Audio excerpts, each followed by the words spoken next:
وعلى آلك وأصحابك يا سيدي يا نور الله اللهم صل على سيدنا ومولانا محمد معدن الجود والکرم وآلہ وبارک وسلم۔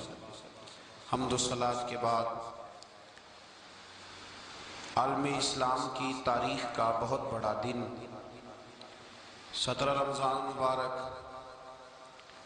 جس دن اسلام کا سب سے پہلا معرکہ کفر کے ساتھ پیش آیا اور اس کو معرکہ بدر اور غزوہ بدر کہا جاتا ہے۔ اس کو قرآن مجید نے یوم الفرقان بھی کہا ہے، فرق کرنے کا دن۔ یہ وہ پہلا معرکہ ہے جس کی دھاک کفر کے سینے پہ ایسی بیٹھی ہے کہ آج تک عالم کفر بدر کی للکار سے کانپتا ہے۔ ڈاکٹر اقبال نے امت مسلمہ کو ایک مشورہ دیا ہے۔ اس نے کہا ہے کہ شرط یہ ہے کہ فضائے بدر پیدا کر، فضا پیدا کر بدر جیسی، فضائے بدر پیدا کر، فرشتے تیری نصرت کو اتر سکتے ہیں گردوں سے کتار اندر کتار بھی۔ اور اسی مضمون کو دوسرے رنگ میں اقبال کہنے لگے، تو آج بھی ہو اگر ابراہیم کا ایمان پیدا، آگ کر سکتی ہے انداز گلستاں پیدا۔ عالم اسلام کو یوم الفرقان، غزوہ بدر کی للکار یاد رکھنی چاہیے۔ ملت کے جوانوں کو بدر کا سبق اور بدر کا نصاب کبھی نہیں بھولنا چاہیے۔ ہمیں آج جو درس دیا جاتا ہے وہ درس فلسفہ ہے۔ جو پیغام کفر کے مقابلے میں ہمیں بتلایا جاتا ہے وہ پیغام ہے مصلحت کوشی کا، وقت گزاری کا۔ ابھی دیکھو غزوہ بدر کا پس منظر مسلمانوں کو یہ سبق دیتا ہے کہ جب فضا پیدا ہو جائے تو اللہ مدد کر دیا کرتا ہے۔ جب فضا پیدا ہو جائے تو پھر اللہ مدد فرماتا ہے۔ جب فضا پیدا ہو، جب مدد کی فضائی پیدا نہ ہو، قرآن مجید فرقان حمید سورہ آل عمران میں سے جو آیہ کریمہ میں نے تلاوت کی تو اس میں اللہ تعالیٰ نے بدر کا ذکر فرمایا ہے۔ فرمایا وَلَقَدْ نَصَرَكُمُ اللَّهُ بِبَدْرٍ وَأَنْتُمْ أَذِلَّةٌ، فرمایا تحقیق ہم نے بدر میں تمہاری مدد کی حالانکہ تم تو کمزور تھے۔ ہم نے بدر میں تمہاری مدد کی، تم تو کمزور تھے۔ میدان بدر کے اندر اللہ تبارک و تعالیٰ نے مدد فرمائی، نصرت فرمائی مسلمانوں کی، اور ایسی کامیابی دی کہ پورا کفر جو اس وقت موجود تھا وہ کانپنے لگا کہ مسلمانوں کے پاس اتنی قوت کہاں سے آ گئی، اتنی طاقت کے یہ کس طرح مالک ہوئے۔ بغور سمجھیے گا بات کو، ذرا تھوڑا سا پس منظر سمجھ لیں۔ 15 سال تک اعلان نبوت کے بعد نبی پاک صلی اللہ علیہ وسلم نے کسی جنگ کی، کسی لڑائی کی اجازت نہیں دی، کسی قسم کی منع فرمایا، بلکہ فرمایا لکم دینکم ولی دین، تمہارا اپنا دین ہے ہمارا اپنا دین ہے، منع کر دیا گیا۔ مسلمان ہجرت کر کے آ گئے مکہ سے مدینہ، لیکن یہاں بھی قریش مکہ اور کفار مکہ نے عالم اسلام کو، مسلمانوں کو، نبی پاک صلی اللہ علیہ وسلم کو سکون سے بیٹھنے نہیں دیا، پریشان کرتے رہتے تھے۔ اور اس پریشانیوں میں سے ایک بڑی پریشانی، جب تک آپ بات کے پس منظر کو نہیں سمجھیں گے آپ کو اصل مضمون سمجھ میں نہیں آئے گا۔ پریشان کرتے تھے مسلمانوں کو، مدینے آ کر پریشان کرتے۔ دنیا کا ایک مزاج ہے، جو آدمی اپنا دروازہ بند کر لیتا ہے لوگ اسے بزدل سمجھتے ہیں، حالانکہ بزدل اور صلح پسند فرق ہوتا ہے۔ بزدل اور ہوتا ہے، صلح پسند، کچھ لوگ صلح پسند ہوتے ہیں، لوگ انہیں بزدل کا تانا دیتے ہیں۔ تو جو آدمی دروازہ بند کر لیتا ہے نا یا تھوڑا سا احتیاط کرتا ہے تو لوگ سمجھتے ہیں کہ یہ بزدل ہے، کمزور ہے، میں نے ڈانٹا ہے تو بھاگ گیا ہے۔ حالانکہ ایسا نہیں ہوتا، وہ شخص صلح پسند ہوتا ہے۔ میرے رسول کریم سید عالم صلی اللہ علیہ وسلم کی ذات صلح پسند ہے۔ حضور علیہ السلام نے صلح کو اہمیت دی ہے، اور وَصُلْحُ خیر، صلح ہی بہتر ہے۔ انہی لفظوں کے ساتھ محبوب نے ہمیں تعلیم ارشاد فرمائی ہے، صلح کو درجہ دیا ہے۔ تو 15 سال تک کوئی لڑائی نہیں لڑی۔ اب انہوں نے سمجھا شاید مسلمان بزدل ہیں، یہ تو تلوار ہی نہیں اٹھاتے، یہ تو شاید جانتے ہی نہیں اس فن کو، ان کو تو خبر ہی نہیں۔ یہ کیا کرتے کہ مسلمانوں کو مدینے آ کے تنگ کرتے، گھر تک آ جاتے۔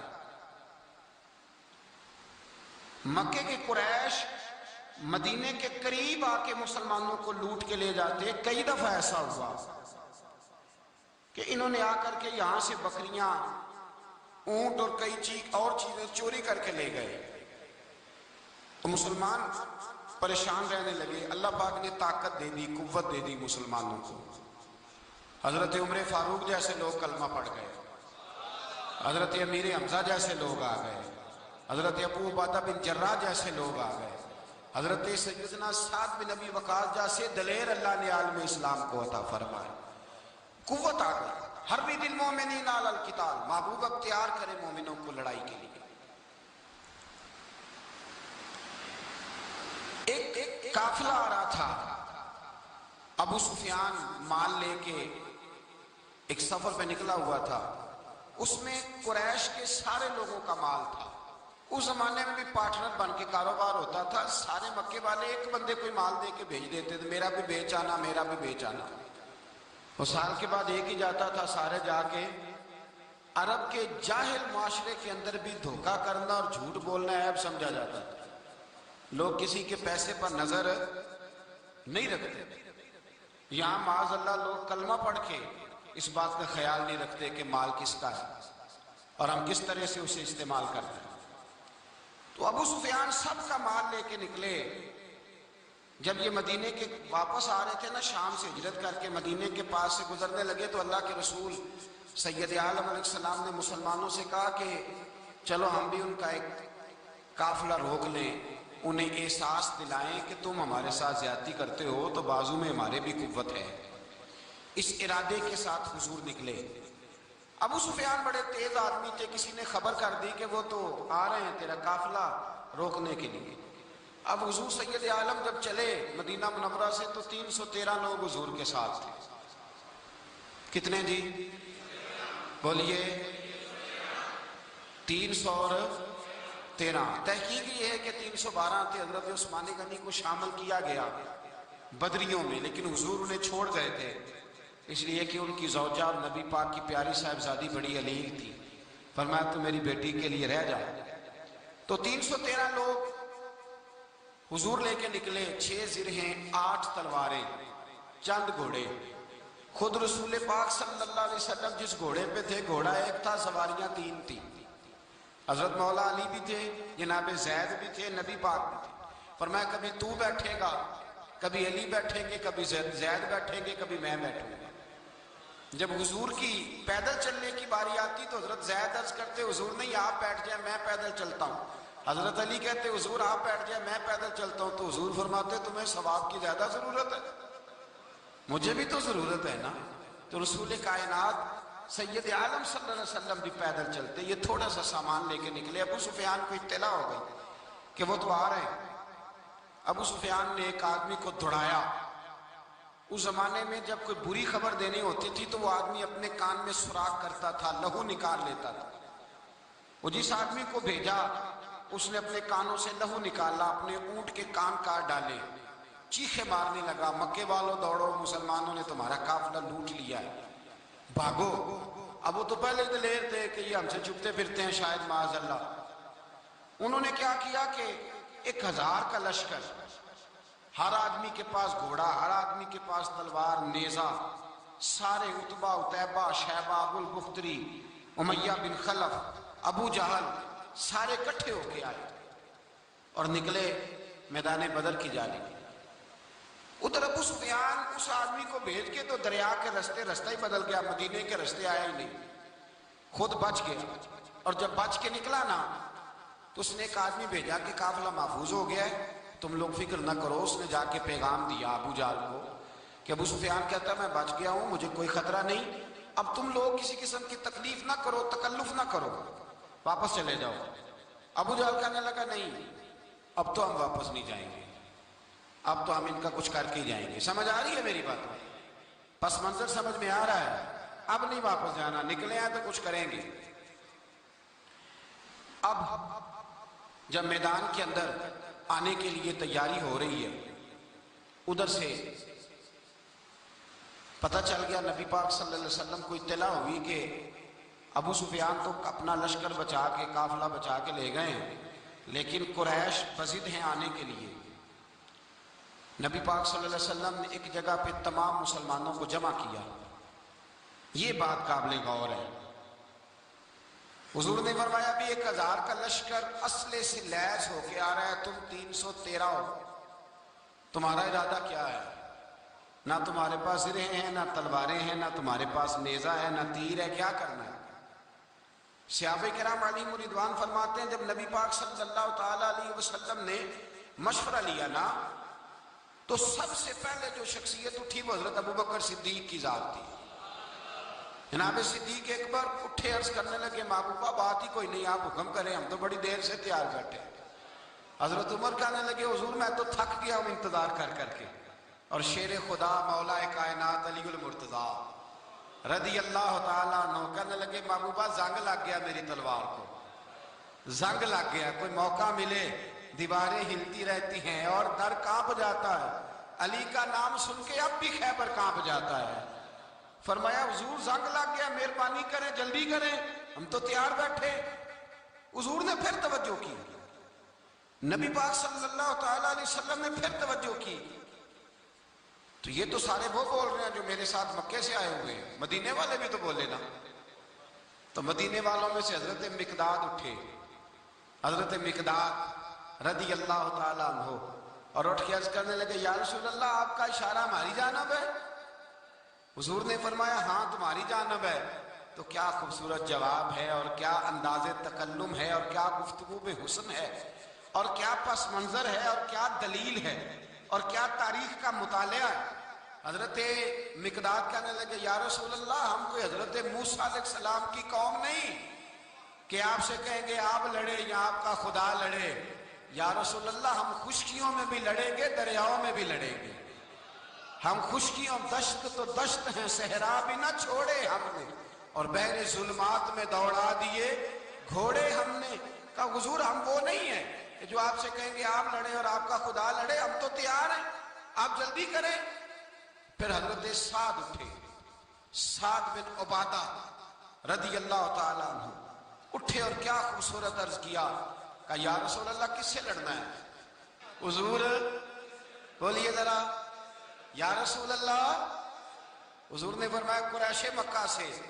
تو صحابی کا وجد دیکھیے گا، انداز دیکھیے گا، کہنے لگے حضور سنا ہے جن نظر نہیں آتے، دیو نظر نہیں آتے، سنا ہے دکھائی نہیں دیتے، محبوبہ حکم کرے میں تو جنوں سے بھی لڑنے کے لیے تیار ہوں، میں تو ان دیکھی جگہوں پہ تلواریں چلا جاؤں گا، نبی کا حکم ہو تو کود جائیں ہم سمندر میں، جہاں کو محو کر دے نعرہ اللہ اکبر میں۔ یا رسول اللہ حکم کرے کس سے لڑنا ہے؟ میرے نبی پاک خوش ہو گئے، حضور خوش ہوئے، چہرے پہ مسکراہٹ دوڑی، فرمایا تم پر کوئی غلبہ پا ہی نہیں سکتا۔ فرمایا چلو اب اٹھو چلیں، نہ تلواریں ہیں، نہ گھوڑے ہیں، نہ کوئی شے ہے، نہ پاس اسلحہ ہے، نہ کوئی بظاہر طاقت ہے۔ حضور اٹھے تو ایک ننھا مجاہد حضرت سعد بن ابی وقاص کے چھوٹے بھائی عمیر بن ابی وقاص، قد چھوٹا۔ حضور نے فرمایا سعد چلے عمیر رہ جائے، سعد چلے اور عمیر یہ چھوٹے ہیں۔ حضرت سعد کہتے ہیں میری عمر ابھی اس وقت تھوڑی تھی، میں 16-17 سال کا جوان تھا، تو بھائی اس سے بھی چھوٹے تھے، فرمایا تو رہ جا۔ اللہ اکبر۔ تو کہتے ہیں دیکھو عمر دیکھو، اور منانے کا انداز کیا ہے، جا رہے ہیں جہاد کے لیے، تو بچہ رو نہیں پڑتا گھر میں۔ حضرت عمیر رونے لگے، کہنے لگے نہیں نہیں میں نے بھی جانا ہے۔ رونا کہاں جانا ہے بھائی؟ کوئی کھیلنے جا رہے ہیں، کوئی کھیلنے جا رہے ہیں، سیر کو جا رہے ہیں، کوئی جو ہے وہ کسی تفریح کے لیے نکل رہے، نہیں میں نے بھی جانا ہے۔ حضور نے فرمایا بیٹے تلواروں کی چھاؤں میں جا رہے ہیں، وہاں گرجدار آوازیں ہوں گی، وہاں سینے کٹیں گے، گردنوں پہ ضرب لگے گی۔ تو حضرت عمیر بن ابی وقاص نے نا اپنی ایڑیاں اٹھا لی، پنجوں کے بل کھڑے ہو گئے، کہنے لگے سونیا میں گردن کٹانے کو تیار ہوں۔ تو حضور نے فرمایا تیرا بڑا بھائی چلا جو ہے۔ حضرت عمیر کہنے لگے حضور قد میں بڑا ہے طاقت میں نہیں بڑا، قد میں بڑا ہے طاقت میں، کہا یہ قد میں بڑا ہے جسامت میں بڑا ہے طاقت میں نہیں بڑا۔ حضور نے فرمایا کیسے پتا چلے گا؟ کہا حضور کشتی کرا لیں، کشتی کرا لیں۔ چشم فلک نے عجیب نظارے دیکھے، محبوبہ کشتی کرا لیں۔ حضور نے فرمایا کرو کشتی، کرا لیتے ہیں، کرو کشتی۔ کشتی شروع ہوئی تو سبحان اللہ کیسی عجیب اور منفرد کشتی ہے۔ حضرت سعد بن ابی وقاص رضی اللہ تعالیٰ عنہ کہتے ہیں میرا بھائی پہلوان کشتی سے پہلے گلے ملتے ہیں نا، تو کہتے ہیں گلے ملنے آئے تو حضرت عمیر میرے کان میں کہنے لگے تیرا تو نمبر لگ ہی گیا ہے، اور محبوب جسے قبول کر لے پھر اسے درگزر اسے رد نہیں کرتے، تیرا تو لگ گیا ہے، تو یار چل تھوڑی دیر کے لیے گر جا بھائی جو ہوا، چل تھوڑی دیر کے لیے گر جا میں بھی سلیکٹ ہو جاؤں گا، تیرا کیا بگڑے گا۔ قربان جائیں امام زرقانی کہتے ہیں نبی پاک کی آنکھوں میں آنسو آ گئے، حضور نے بات سنی تو رو پڑے، فرمایا ہم پر بھی کوئی غلبہ پا سکتا ہے؟ جس قوم کے 14 سال کے بچے لڑنے کو تیار ہوں انہیں کوئی گرا سکتا ہے؟ تو فضائے بدر پیدا کر، فرشتے تیری نصرت کو اتر سکتے ہیں گردوں سے، کتار اندر کتار۔ اب بھی تھوڑی دیر کے لیے بھائی آپس میں لڑے، گتھم گتھا ہوئے، پھر بڑا گر گیا، چھوٹا پشت سینے پہ سوار ہو گیا۔ میرے رسول پاک نے فرمایا چلو بھئی تمہارا دونوں کا جانا ہی مقبول ہو گیا ہے، چلو۔ یہ انداز تھا نہتے 313 بشر شوق شہادت میں، نہتے اس کو کہتے ہیں جس کے پاس اسلحہ نہ ہو، نہتے 313 بشر شوق شہادت میں نکل آئے تھے میدان میں محمد کی قیادت میں، نہ تیغ و تیر پہ تکیا، نہ خنجر پر نہ بھالے پر، بھروسہ ہے تو ایک سادی سی کالی کملی والے پر، بھروسہ ہے تو ایک سادی سی کالی، زیادہ مہنگی بھی نہیں، سادی سی کالی کملی والے پر، بھروسہ ہے تو ایک سادی سی کالی کملی والے پر۔ میرے مصطفیٰ کریم علیہ السلام کا لشکر میدان کی جانب، ادھر کفار جوش و خروش سے طے پایا رستے میں۔ ابو جہل نے کہا کہ روز ایک سردار اونٹ ذبح کرے گا، گانے گانے والی عورتیں گانے گائیں گی، بدر کی فضا دیکھ لیں، گانے والی گانے گائیں گی، روز ایک اونٹ ذبح ہوگا، شراب کے دور چلیں گے معاذ اللہ، اور مسلمانوں کے خلاف جوش پیدا کیا جائے گا۔ ادھر کھانے کے لیے شے کوئی نہیں، کوئی طاقت نہیں، تو یہاں کیا ہوگا؟ میرے حبیب نے فرمایا راتوں کو سجدے کریں گے، دن کو اٹھ کے اللہ اکبر کے نعرے لگائیں گے۔ یہاں عبادتیں ہیں، ریاضتیں۔ میرے رسول کریم سید عالم صلی اللہ تعالیٰ علیہ وآلہ وسلم سے پہلے کفار پہنچ گئے، انہوں نے پہنچ کر بدر کے میدان میں قبضہ کیا، جہاں کنویں تھے سب پہ قبضہ کر لیا، جو زمین خشک تھی ریتلی تھی وہ چھوڑ دی، اور جو زمین ہموار تھی اس پہ قبضہ کر لیا۔ جب نبی پاک صلی اللہ علیہ وسلم تشریف لے کر کے گئے تو ریتلی زمین تپتی ہوئے صحرا، 17 رمضان کا دن، صحابہ نے روزے رکھے ہوئے صحابہ نے کیا کیا ہوا ہے؟ کیا کرنے گئے؟ پکی گل ہے تو یہ بولے تھوڑے ہو نا، میں کہ شاید کچھ حق ہو گئے، کیا کرنے گئے تھے؟ روزہ رکھ کے۔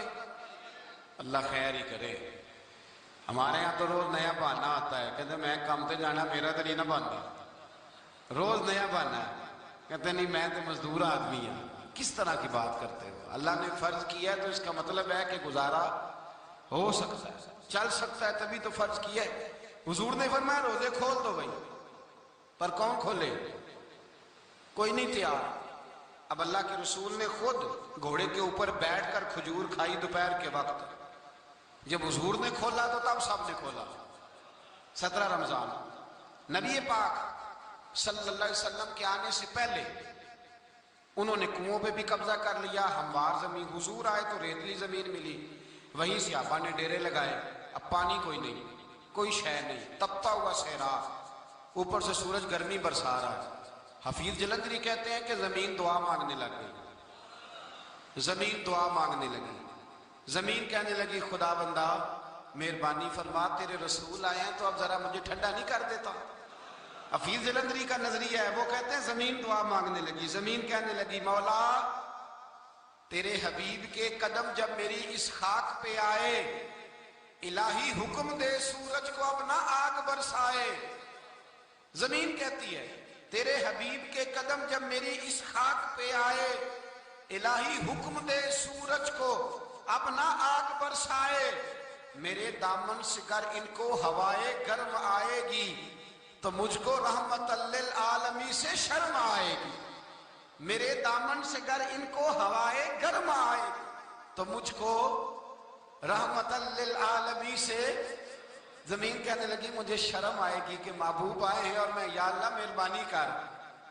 حفیظ جلندری ویسے تو حضور کی دعا، صحابہ کی دعا سب کی بات ہے، وہ کہتے ہیں زمین نے دعا مانگی، جب دعا مانگی تو اللہ نے بارش عطا کر دی۔ حضور نے فرمایا لو بھی حوض بنا لو، پانی بھر لو۔ صحابہ کہتے ہیں چھوٹے چھوٹے حوض بنا لیے، پانی ہم نے ان کے اندر جمع کر لیا، جانوروں کو پلایا، خود بھی ہم نے وہ پانی رکھا وضو کے لیے، غسل کے لیے۔ فرماتے ہیں ریتلی زمین تھی تو سمجھ لیں بارش پڑنے سے پکی ہو گئی، ان کی جانب کیچڑ ہو گیا، پانی ختم ہو گیا، کافروں کی طرف ختم ہو گیا۔ یہاں حالات اس طرح کے ہیں کہ یہاں پانی جمع ہے، وہاں ختم ہوا، اور تاریخ کا عجیب حوالہ دے کے حضور کو شہید کرنے آئے۔ دو کافر رات کو چپکے سے اس حوض سے پانی پی رہے تھے جو مسلمانوں کا حوض ہے۔ ایک صحابی کہنے لگے حضور کافر پانی پی رہے ہیں، ہمارے حوض سے ماروں؟ حضور نے فرمایا نہیں، کافر ہوئے تو کیا ہوا، مخلوق تو ہے نا اللہ کی، پینے دو، پینے دو، ہمارے دروازہ رحمت سے کوئی خالی جا سکتا؟ ایسا کی تیری خیر تیرے میں کدے کی خیر، ایسی پلا کہ جس کا نشہ عمر بھر رہے، اور پلا کے گرانا تو سب کو آتا ہے، مزہ تو تب ہے کہ گرتوں کو تھام لے ساکی۔ کہا نہیں، پینے دو انہیں۔ میرے رسول کریم سید عالم صلی اللہ علیہ وسلم نے میدان بدر میں پڑاؤ کی، کافر ساری رات دندناتے رہے، شور کرتے رہے۔ جاسوسی کا ایک معیار ہوتا تھا، اب تو فوجوں کی وردی ہوتی ہے، پہچانے جاتے ہیں فوجی کس ملک کے ہیں، کس علاقے کے ہیں، کس جگہ سے ان کا تعلق ہے۔ اس زمانے میں کوئی وردی نہیں ہوتی تھی، ہر قبیلے کا آدمی ہوتا تھا تو لوگ گھس جاتے تھے، جاسوسی آسان ہوتی۔ آئے رات کا وقت ہے تو کچھ جاسوس بھیجے ابو جہل نے، کہا پتہ کر کے آؤ بندے کتنے ہیں، اسلحہ کتنا ہے، جوان کتنے، بوڑھے کتنے، ان کا انداز کیا ہے، سارا معلومات کر کے آؤ، کفر کی جو معلومات ہیں اس پر ذرا غور کریں۔ اب وہ شخص آیا، جا کے ابو جہل سے کہنے لگا 313 ہیں، 6 سر ہیں اور 8 تلواریں، کوئی کھانے پینے کا سامان نہیں، اور کچھ بچے بھی ہیں، کچھ بوڑھے بھی ہیں، عمیر بن ابی وقاص بھی ہیں، ابو عبیدہ بن جراح جیسے بوڑھے بھی ہیں، کچھ لمبا چوڑا انتظام کوئی نہیں۔ ابو جہل بڑا کھل کھلا کے ہنسا، جاسوس واپس آئے نا تو کھل کھلا کے ہنسا، کہنے لگا اس طرح کرو کہ جنگ کرنے کی ضرورت نہیں، انہیں نا صبح سب کو گھوڑوں کی پشتوں پہ باندھ کے نا تو لے چلتے ہیں مکے، وہاں جا کے دیکھیں گے ان کا کیا کرنا ہے، ان کو باندھ لو گھوڑوں کی اونٹوں کی پشتوں پر تو وہاں جا کے دیکھیں گے۔ جب یہ بات کی تو جاسوس کہنے لگا ٹھہر جا، پوری بات تو سن لے، میری پوری سن تو لے، تبصرہ نے شروع کر دی ہے۔ اس نے کہا چل سنا پوری۔ اس نے کہا ہے 313 پر سارے سر پہ کفن باندھ کے آئے ہوئے ہے، 313 پر بچے سے لے کر بوڑھے تک، میں جس کو پاس بھی گیا ہوں وہ مصلی پہ بیٹھا ہے اور شہادت کی دعا مانگ رہا ہے۔ مصلی پہ شہادت ہے مطلوب مقصود مومن، نہ مال غنیمت نہ کشور کشائی، ہے تھوڑے پر آئے مرنے ہیں، جان دینے آئے ہیں، واپس جانے کا ارادہ کوئی نہیں کسی کا بھی، آئے سارے حضور کے نام پر قربان ہونے۔ ابو جہل ساری رات شراب پیتا رہا، مغویہ گانے گانے والی عورتیں ساری رات گانے گاتی رہیں، اور ادھر انداز بڑا نرالا ہے۔ حضرت ابو بکر صدیق رضی اللہ تعالیٰ عنہ فرماتے ہیں کہ صحابہ نے مشورہ کیا کہ نبی پاک صلی اللہ تعالیٰ علیہ وسلم کی طرف سب سے پہلے توجہ کریں گے کافر، حضور کے لیے کسی محفوظ جگہ کا بندوبست کیا جائے، ایک چھپر، ایک عریش، ایک جھونپڑی پہاڑ کے اوپر بنا دی گئی حضور کے لیے۔ مولا علی شیر خدا خود فرماتے، کہتے ہیں سب سے مشکل کام اس جھونپڑی کی حفاظت کرنا تھا، اس چھپر کی، عریش کی، جس میں حضور تھے۔ جب نبی پاک نے فرمایا نا میرا پہرا کون دے گا، تو کہتے ہیں ابو بکر صدیق تلوار لے کے کھڑے ہو گئے، کہنے لگے سونیا ضرورت ہی کوئی نہیں، میں جو حاضر ہوں۔ تو حضرت علی فرمایا کرتے تھے بتاؤ جو فرعون کے سامنے کھڑے ہوئے وہ زیادہ دلیر تھے یا ابو جہل کے سامنے جو کھڑے ہوئے دلیر ہیں؟ تو حضرت ابو بکر صدیق فرماتے میں پہرے پہ تھا، کافر شرابیں پی رہے تھے اور نبی پاک ساری رات عبادت کرتے رہے، ساری رات حضور نے رو کے گزار دی۔ کہا اے اللہ، کیا لفظوں میں حسن ہے کہ اے اللہ میرے پاس یہ 313 کل تھے، میں لے کے آ گیا، اگر آج یہ ختم ہو گئے تو بتا قیامت تک کون تیری عبادت کرے گا؟ اے اللہ یہ 313 ہی تھے جو میں لے آیا، مہربانی فرما۔ ساری رات دعا ہوتی رہی، ساری رات حضور دعا کرتے رہے۔ پہلے حکم آیا کہ 1000 فرشتہ بھیجا ہے، پھر اے محبوب چل 3000 بھیجے، پھر اللہ نے کہا محبوب میں نے 5000 بھیجے ہیں۔ حضرت علامہ 1000 بھی کہا کرتے تھے کہ نہیں، رب کریم نے فرمایا 5000 بھیجے ہیں، تو محبوب نے کہا نہیں نہیں مولا اس طرح نہیں، میرے فرشتے نہ بھیج، تیرا وعدہ تھا میں بھی آؤں گا، تیرا وعدہ تھا میں بھی آؤں گا۔ اور وہ اپنے انداز میں فرمایا کرتے تھے سانو کل کے وچ میدان بدر تے آپوں بہ رہے ہیں یار کنارے تے تیرا وعدہ تھا میں بھی آؤں گا۔ تو پھر حکم ہوا قرآن میں انی معکم، محبوب میں بھی تیرے ساتھ ہی ہوں، محبوب میں بھی تیرے، خدا خود میر مجلس بود، سارے بولیے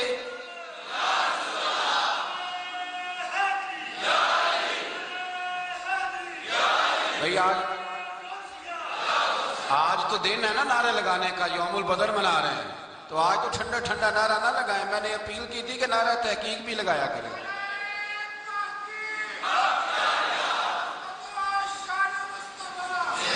تو بھائی یہ یاد رکھیں، سمجھے اس بات۔ فرمایا حضرت ابو بکر صدیق فرماتے ہیں پہلے 1000 پھر 3000 پھر 5000 فرشتے آئے، اور جوق در جوق فرشتے آئے۔ کہتے ہیں سرکار ساری رات روتے رہے، ساری رات، تیرے صرف اسلحے سے ہی اللہ کی مدد نہیں آئے گی، تو نے ایٹم بم بنا لیا اور توفیق عید کی نماز کی بھی نہیں، اس سے تھوڑی مدد آئے گی۔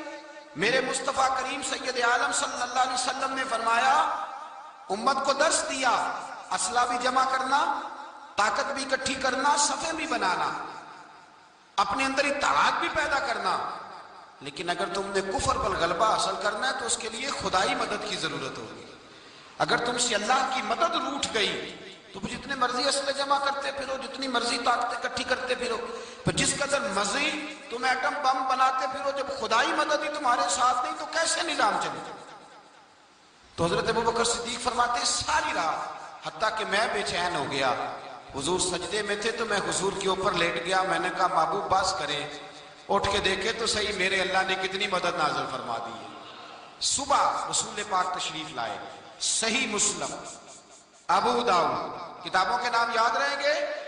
حضرت انس بن مالک حدیث کے راوی ہیں، کہتے ہیں حضور اٹھے اور ایک دن پہلے چھڑی لے کے میدان میں آئے، ایک دن پہلے اٹھے، دیکھو میرے محبوب کے علم کی شان۔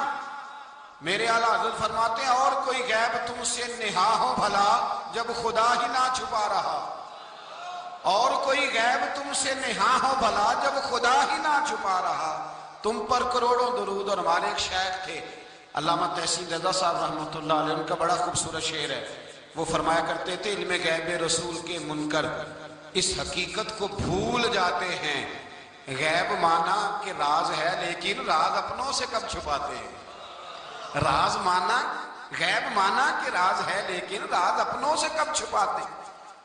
ایک دن پہلے حضور میدان میں آئے، صحیح مسلم کی حدیث ہے، اور محبوب پاک صلی اللہ علیہ وسلم کی دست مبارک میں چھڑی ہے۔ حضرت انس کہتے ہیں حضور میدان میں آئے اور حضور نے لکیر کھینچی، فرمایا کل یہاں ابو جہل مرے گا۔ کب مرے گا؟ یہاں مرے گا۔ فرمایا یہاں